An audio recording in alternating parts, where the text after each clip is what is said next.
Despite the prisons reform agenda initiated in the year 2003 by the then government, most correctional facilities in Kenya are still in a deplorable condition, putting the lives of both inmates and prison officers at risk. A visit to most prisons in the country indicate minimal improvement in regards to inmates' conditions, with congestion and poor sanitation on top of that list. For this reason, the prisons are yet to fully turn into the envisioned correctional facilities. The state of Kenyan prisons has not only affected those within them, but the society at large. Begging the question, could the state of prisons be a contributor to the increased level of crime and insecurity within the country? From an analysis that we did a conflict analysis, and many people told us that security is a big problem in Kisumu County. And one of the things that happens is even if the parents know that their son is a criminal, they would not want them to go to prison because they fear that if they go to prison, they will die. People fall sick very frequently and we don't have adequate drugs. And because of that, we have lost quite a number of prisoners. I think it reached a stage where it became a national issue. You are aware that prisons are a very key component in the criminal justice system, because the society out there needs to have confidence that when they bring their people into prison because they made a mistake somewhere, they are supposed to come for correction and they leave the place safe but rehabilitated. But in a situation where prisoners will come to prison and the chances of dying are also very high, it discourages the society from volunteering their criminals to face justice because they fear they may lose their lives. That turns into insecurity in the form of impunity, because when a criminal knows that the relatives are fearful, they would not want to surrender him to prison because of the stigma, then they'll continue harassing the society and development will be very difficult. People will not live peacefully. My work has taken me all around.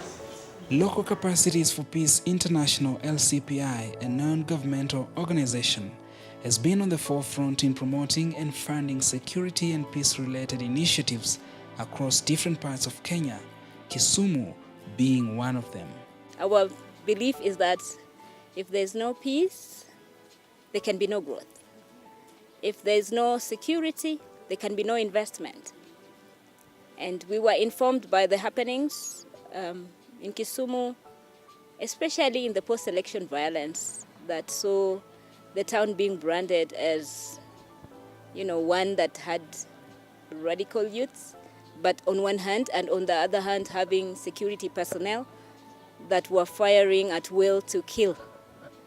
And so over the years, we have been engaging with the security teams, the local administrators, and also the other wings of security, including the prison department. In its effort to promote peaceful coexistence, Lcpi is now more actively working with the prisons and other correctional departments, for it is through such partnership that meaningful progress can be made in the delivery of restorative justice.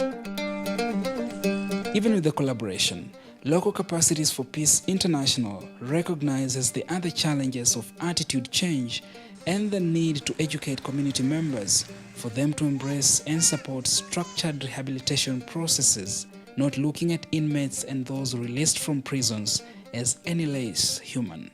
It just feels bad. Being a capital remand, it's hard, and then everybody sees you like the worst person ever.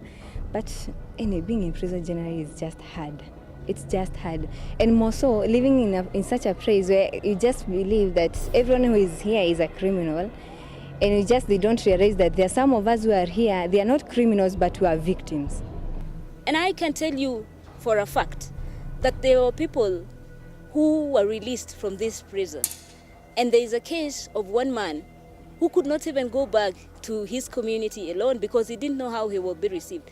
If we have structures and support systems that, you even give them one counselor to take them back, and then also prepare the family, because who told you the family is prepared to welcome this person, because they've been branded.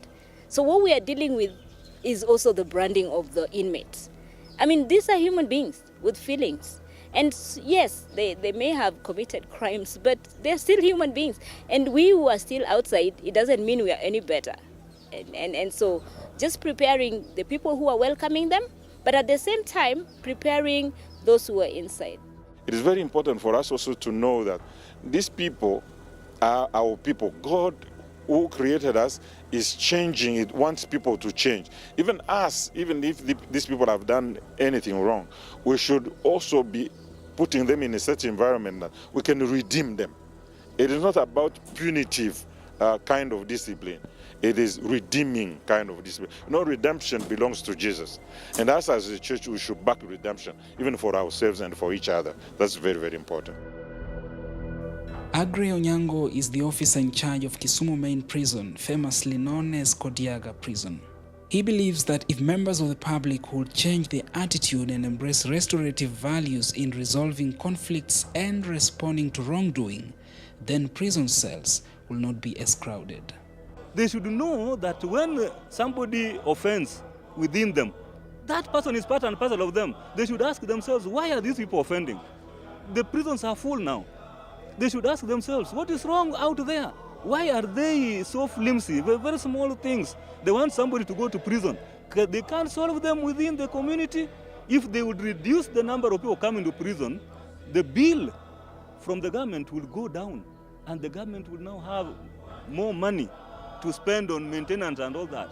But when we have a situation where we are already having an excess of prisoners in here, congestion and all that, how does the government now ensure that they do the right thing when the society is not playing ball?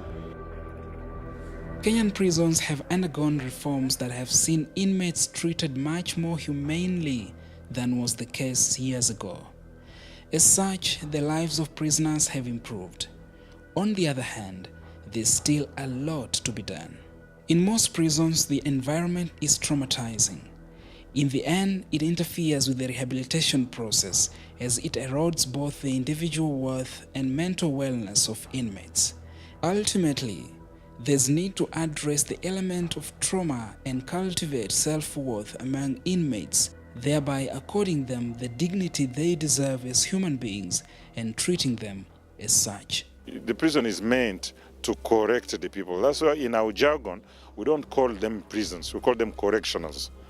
And it is to correct people. But how do you correct people? How do you change the lives of people if the environment in which these people are living is not good? Sometimes it gives them so much pressure, so much stress, because there's no hygienic place for them to live, the food is not good, and maybe where they're sleeping is not good, maybe the toilets are not good, they don't have water, one of those issues. And you cannot reform them when they're in that such bad environment, because it creates a spirit of rebellion. And it's not just inmates. A look at some of the conditions that the prison wardens are exposed to paints a grim picture of prisons. Perhaps an explanation for their demotivation.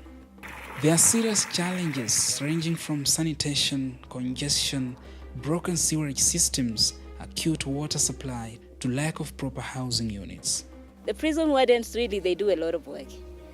And to the best of my knowledge, not many people are paying attention to their needs. Not many people are paying attention to their mental wellness.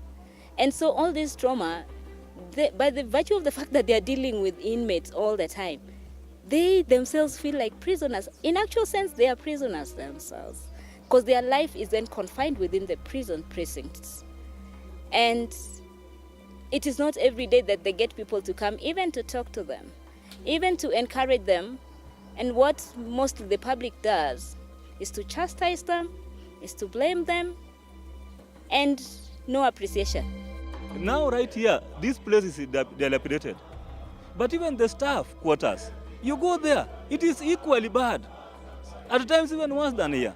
So the officers who are working as prison officers also are demoralized. Not because they want to be bad people. But imagine a situation where you have such a poor surrounding here. You will not be happy. You can't be cheerful. You can't do your best. So you also need to be assisted to live well, so that you can offer your best. But when the public again starts to blame you when you already feel that you are already taking too much, it is stressful. So we must work together and try to bring out the best we can in collaboration with the stakeholders. Local Capacities for Peace International has expertise in restorative justice and trauma-sensitive care. As such, the organization is rolling out targeted programs both within and outside prisons so as to promote conflict sensitivity as well as equip inmates with necessary tools for their reintegration. We're coming into the prisons not to look at inmates as people who are victims and suffering, but as people who have potential, who have skills, they have talents. And we want to make them proud of being the individuals that they are. But then coupled with that, now to give them some life skills and also putting them in contact with other institutions that can give tangible support inside and outside the prison. There's need for closer collaborations between agencies in the criminal justice system, the community, and all stakeholders in order to realize success in overall reforms and transformation of our society.